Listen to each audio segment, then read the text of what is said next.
Because I always lose Sarah at conferences. I would say this one is a lot smaller, obviously, than San Francisco, but it's still pretty cool. I didn't want to risk not having breakfast, so I've had breakfast already, but that's okay. What else is going on? Obviously, I had to draw on the board. Is there any about? Yeah. Which one do you think is mine?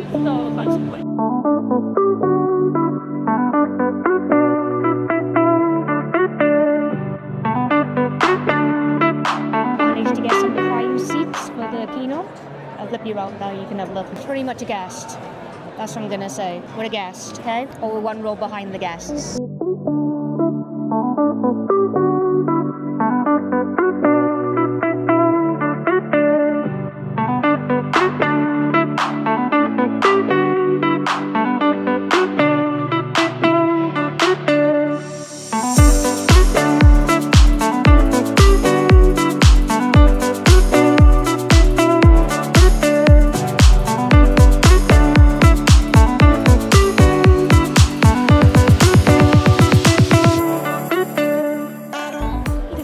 For a little bit. I'm done with talks. There's only so many talks I can actually take. It is really quiet here. I think it's probably the best way to put it. It's nothing like America. Don't know which one I'm gonna go for. I think this one is kind of speaking out to me. So I'm gonna grab this and then I'd probably just go customize it by the looks of it. I just grab one. I do need a Lego structure. Okay, let's go and customize it.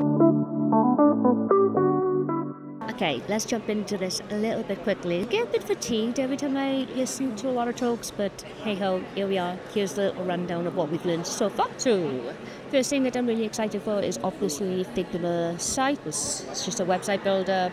Pretty much is ripping off Figma, in my opinion. I'm excited to use it. I think it'll be a little bit of a game changer, especially just to get a quick website up, or I'd make an interactive prototype that can be used straight away. I send a link to somebody, test, all those type of things. And I just liked the way that, I don't know, you can be a bit more creative in them as well.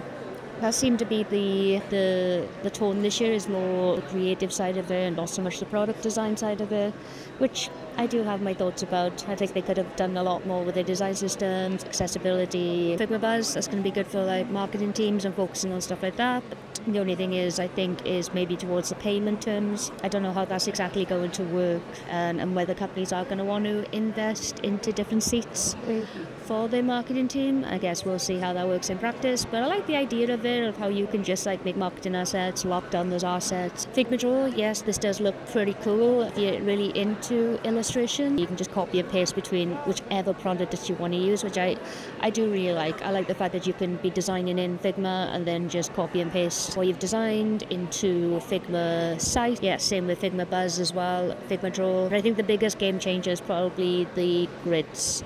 So as much as I love auto layout, I design everything in auto layout. I know it's not for everyone, but the majority of designers now do actually use auto layout. I like the fact that it can have responsive grids. I think the biggest thing I'm going to find issues with about that is talking to the development team of how they're going to translate that into actual code.